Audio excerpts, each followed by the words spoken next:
Welcome back to the US Bank Lounge at Money 2020 here in Las Vegas. I'm Steve Johnson. I'm your host for the Future of Finance podcast series. We're also going to be on YouTube a little bit. That's why you're getting some pictures from us. And with us today as we talk about streamlined, simple, and clear, exceeding client expectations in business payments, we have Jamie Walker, CEO of Elevon, Christy Carstensen from US Bank. She's the head of Global Treasury Management and Prepaid. And again, we have Pari Savant, Chief Product Officer at Elevon. First of all, welcome all of you into the booth. Great to be here. Not nearly as loud as and boisterous as it was yesterday, but still a lot of energy on the outside. We can bring the energy. We're going to keep bringing the energy. As you are here, a lot of your energy, I know that you spend a lot in having client conversations, engaging across the board and using this as a new opportunity to work with existing, maybe find some prospective new clients here. How are you thinking about this seamless payment experience as you're going through those dialogues? What does it mean when you're talking about embedded payments everywhere? Steve, for me, that means payments become invisible. They are integrated into the fabric where work happens. And then the magic happens where the payment just happens and the focus moves to the product and the service experience which you're trying to get to. How about you, Jamie?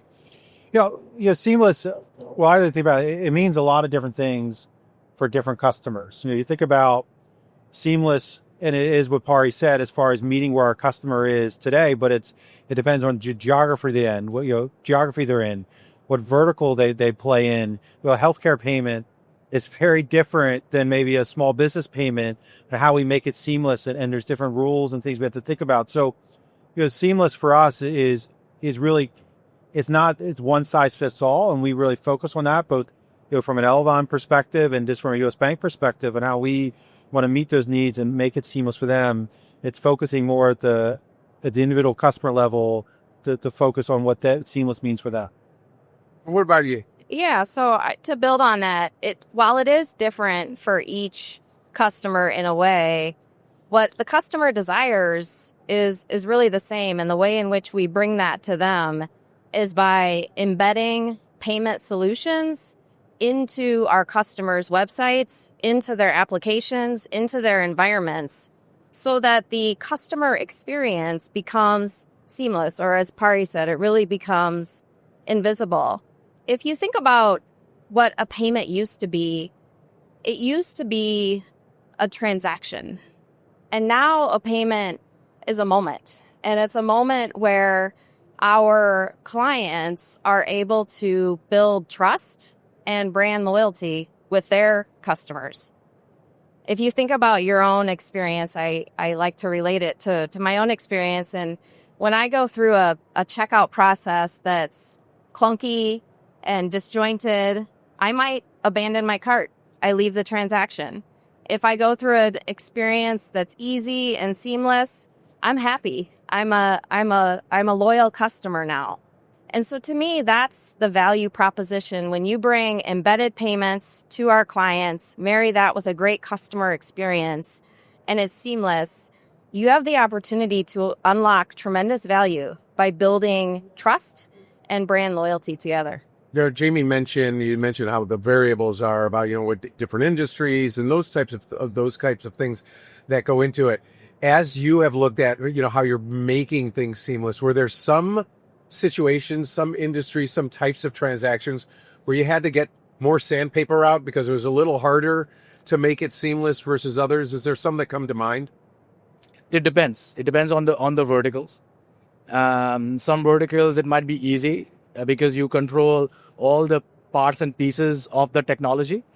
And in some, you're relying on partners and their roadmaps to actually make things happen. So it depends, right? And the more you go on the enterprise side, the more interlock and connectivity you need with the bigger partners you're dealing with there. That's what I often say is that embedded payments, we're meeting clients where they are. So we're integrating into their environments, into their websites. And so it depends on where is the client and where is their experience, and then we help bring it all together. I think just to may add on a little bit is one of the struggles, you ask like pain points or like struggles we might hit on seamless, because seamless also a lot of times means faster. But with faster introduces different types of risk in a transaction. And a lot of times, we have to have that balancing act of maybe creating some friction in that transaction to ensure that we're protecting the consumer and the merchant for something. So like, why are you asking me this question twice? Why are you doing this? And as much as we want to be customer first as possible, like there's always cases on our applications where we introduce just a little bit of friction, but it is necessary to balance that risk aspect. We're constantly trying to take that out of that experience and still safeguarding the assets, so to speak. But it's something we're constantly challenged by, and a lot of times those friction points are purposeful to reduce our risk in the transaction. We talked about that in one of the other interviews in this series when we were talking with Ryan Caldwell from MX, and he was talking about, hey, you don't have to move fast and break stuff. We want to be very cognizant of like what works. You're not wasting time and money or getting out of compliance, but those baby steps so you can make the right adjustments as you're coming to create something. Yeah. Yes. What does it mean when you're talking about it's not always a tech solution? As much as we want to go to Pari all the time and say, hey man, come up with this cool tech solution, there's a people element involved as well. And that's something that we've talked about in this series as well, about that balance between the tech solutions and how people fit into this solution. What do you see? Look, I think it's one of our biggest core strengths at US Bank when we bring our solutions as far as embedding them, from a technology standpoint. We sometimes talked about earlier today, just embedding our people into that process. We have this tenured people of 20, 30 years of experience and bringing those capabilities to life and really harnessing. People still want to interact with people, especially our customers, and having those trusted capabilities as we bring those technology capabilities to our customers. Our people are really what drive us. If you think about as we've grown up in this space, that has been a hallmark of what we hear is people trust our people as we deliver those solutions. If I could build off of that for you, Christy, about that idea of people and really thinking about all the technology that's going on, how are people involved? How are you finding your talent? How are you looking to say, okay, we need to keep getting in the right talent to be able to make this happen? How difficult is that right now? It's a big network that we work with, and we're at a conference with 15,000 people where we're bumping shoulders and talking to people all the time, and so talent is competitive for sure, and US Bank is special. We do bring a culture that we are known for. We bring a trust that people like, and we're credible. And so, you find the right people, and it's hard to hear no when you have the offer to make. It's cliche a little bit, but one of our things is we say we do the right thing. Yes. And I always say, and people say when we talk about with our partners and our people, is we don't always get it right, but we get it right. And that really resonates. We have a great reputation when we talk to people, we network, but we don't have to sell the bank. People know about the bank, know about our payments expertise, things like that. But the culture is well known. And that makes it easy. It's just, is it the right situation, things like that. It's never questioning the culture of the bank. And that makes it easy. And from both. See, I'm going to take a crack at this from a product and development perspective. See, if technology are the rails, the people are the conductors and drivers sitting in it. When we talk about customer pain points, there are people who are actually understanding what those are and translating on what technology needs to be built. See, in the world of AI, yes, we are high tech, etc. But the one thing which AI lacks is empathy. Okay, and that's where people really come in. And at the core of a business is transactional. Jamie talked about it being of trust, right? Christy talked about it too. But trust is personal, eventually. And that's where people come in. Talking about that culture, it's not just the culture of trust, but it's a culture of collaboration. Also something that's been talked about throughout this series. And so how do you work with partners to make sure you're creating that money movement experiences that are seamless? How do you do that? Yeah, I think it's pretty simple. When we are able to bring the best of the bank, we've articulated what the bank has to offer with the best of what a partner has to offer, you really do unlock tremendous value for our clients. And in unlocking that value, you enhance or increase the revenue pool, the revenue potential that you have to build together. So it really is, you have to look at it as a partnership, and there's value you both bring, you unlock both value, and you escalate the value for the client in the end. Yeah. Ari? Partners are super critical to deliver a holistic experience. So I'll give you an example. If you ever checked into a hotel, the previous experience was at the check-in counter, you would have a person behind a desk. They're actually looking at the property management system, and there was a wire which flew into a point-of-sale device at the end. The issue with that was that point-of-sale device was stuck to that terminal. So with the property management systems, we built a piece of technology called Cloud Payment Interface, where we broke the cord. Now that device talks through the cloud to the property management system, but now that device is unlocked. Now you can basically use that to, of course, check in, but you can use it for food and beverage ordering. You can use it at the pool. That unlocks the different experiences, right? But working with partners is critical to actually unlock those. What are some of the pain points, common pain points that you all are looking at and trying to solve to make this seamless more broadly? Like, what's something that right now? Yeah. Our clients, they face a multitude of pain points. There's expense pressures with inefficient processes. There's security and risk concerns. There's, the customer experience and the fact that isn't as easy as possible. And there's administrative burdens that overlay the entire process sometimes of making payments. So the pain points are a lot. I'm excited to announce that yesterday, U.S. Bank, announced the next generation of our Single Point platform. And Single Point is our treasury management platform. And it's the opportunity for clients to connect with U.S. Bank every day to manage payables, receivables, liquidity, account management, cash management, international banking. It's the way in which we connect with our customers every single day. And the enhancements that we've made to this platform were 100% informed by our clients. And so we sought to address the pain points that clients are experiencing. And so now clients will experience intuitive dashboards that help them do business the way they want to do business.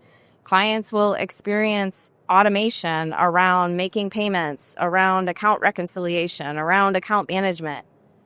Clients will experience controls, automated controls to manage risks and fraud mitigation.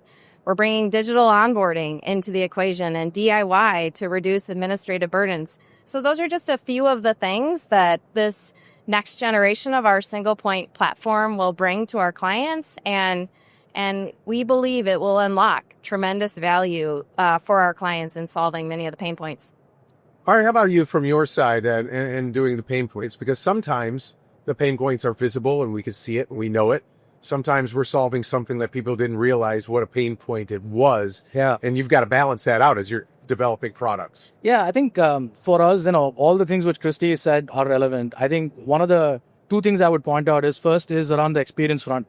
Merchants want a holistic experience, right? See, a lot of times businesses don't even start creating websites these days. They start on TikTok and Instagram. Then they might want to open up a physical store. They might then go online. They might list on marketplaces, etc. So they want a platform which they can work with, which they can grow with. They don't want fragmented experience where they have to log into X and then Y to actually make the magic happen. So I think fragmentation is a big piece. And for us, we've built the Elevon Payments Gateway as that platform which can help grow with the merchants as they expand their business. That's number one. I think the second thing, and I know we've talked about it, is the world is going to go through a world of intelligent commerce. And so for that, how do we harness the data, the payments data, and bring it to life for our small business and enterprise merchants to enable them to actually serve their customers is going to be very, very important going forward. As being at the CEO role, and you're looking at how you're trying to solve pain points that are visible, some that are invisible, what's a primary decision-making lens that you are able to say, yeah, let's chase this one down, let's hold this one? What's a lens that you use to prioritize how Elevon is solving some of those pain points? Well, look, obviously it's based on customer feedback and prioritizing, where we're inflicting maybe the most pain in certain examples. But, I think as I may broaden out a little bit, it's when we think about the pain points to our customers, I think one thing we always have to be honest with our customers, we can't solve all their pain points right away. And managing their expectations is just critical in solving these sort of problems. So from a decision-making standpoint, it's not overly complicated. Obviously, we want the right return on investment for our customers, that it meets their needs, it meets our needs to solve that problem. And again, is a pain point we can truly solve. Go back to what I talked about earlier, which is what is perceived as a pain point might be a necessary evil, so to speak, through the process, to meet a certain regulatory need or a certain risk-related need that we have to solve for. Christy, I want to turn to you. Since you've got this global perspective on your side of B2B is more often than the consumer, but where have you seen some of the overlaps between how the B2B side works and the consumer sides work? And are you taking learnings back and forth between the two? Yeah. Whether you're making a payment business to business, business to consumer, consumer to consumer, the desired experience is the same. And that is the word we've been using, invisible. And we do that by delivering embedded solutions. And so the difference in the payment, there's the size of the payment might be different. There might be more parties involved for large enterprise business payments. The way in which you make the payment, ACH, wire, real-time payments, those kinds of things might differ. But at the end of the day, what our clients are desiring with money movement is an easy, simple, invisible way to move money such that that customers are delighted, right? And it builds that trust and brand loyalty that I talked about not long ago, unlocking value. And so whether you're a consumer, a small business, international or domestic, that's your desire. And the way in which we unlock the value is by building that seamless experience. We'll finish this dialogue with you, Pari, primarily. If anyone wants to jump in, please do. And I'm not going to say that we're talking about when you run into a brick wall that you can't get through, but sometimes things are more difficult to get to the solution that you're looking for. However, when you're developing a product, how do you know you've come up with something that really is easy to use, that really brings that seamless feel to the end users? Yeah, I think, we used various kind of signal posts to get us feedback, right? We are observing our merchants, we're analyzing their behaviors, we're looking at analytics. A lot of times we're doing experimentation where we're bringing these experiences together to figure out what works. And the crux of it, this, Steve, is when you're doing product demos and the merchant merchant's not asking you what is the technology or how it was built, but when can I have it? That nails it for me. I'd say that's a pretty good KPI. I want it now. Please give it to me now. That's right. And, it's great to be able to announce the single point and that we are giving it to them now. Yes. Jamie Walker, thank you again. Pari Savant and Christy Carstensen, thank you all for being a part of this and talking about it. I know you've got a lot more day to continue talking about these topics. Thanks, Steve. All right. Thanks, Steve. We're going to be back with more right here, US Bank Lounge, Money 2020. I'm Steve Johnson. Take care.